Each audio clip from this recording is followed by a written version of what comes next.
This is what training for Formula 1 looks like as a high school student in the program of Science, Technology and Engineering. Now, some people might say that chasing big dreams is hard when you've got school, group projects and exams. But let me show you how I do it in both worlds. Having still as a high school student and a sim racer, it's not really easy. Because between deadlines, group projects and homeworks, time feels like my biggest rival. And even though I have this feeling, I remind myself that if I could be able to do this as a young 13-year-old with these busy activities, what more if I were an F1 driver today handling business, race week, car handling, practices, conference, other stuff, sponsorships, what more? I'll be able to handle these battles early. What I've learned when achieving dreams is that you don't wait for the right time. You actually want to make the time right. It's also absolutely about taking those actions and decisions that kills procrastination but builds discipline and momentum.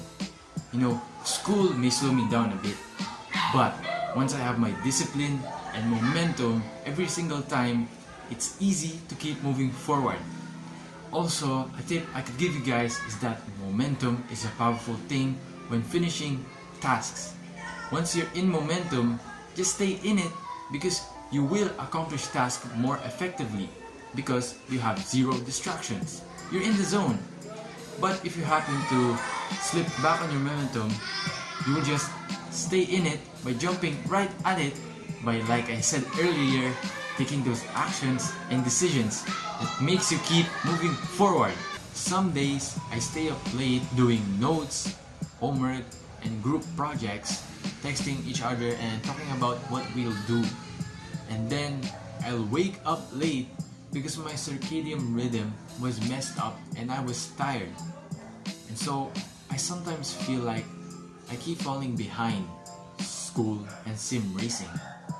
But then I keep in mind that these current Formula 1 drivers and past ones have also dealt with this in their young years, dealing with school and sim racing.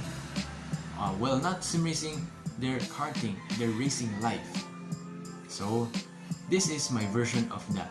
If you have to focus on school, your passion, would you practice, would you study, or would you do both? I would like to know your story as well, so comment them down below. You see, this is just the beginning of me being a sim racer while still in high school in the program of Science, Technology and Engineering program. So that's the program I'm also on, and so I'm learning more and more and more. So if you want to see the progress and the journey, subscribe and stay tuned for the next episode. This is just episode 1. Stay tuned and subscribe. If you want to see what I'm using, what gear I use, click here. See you in the next video.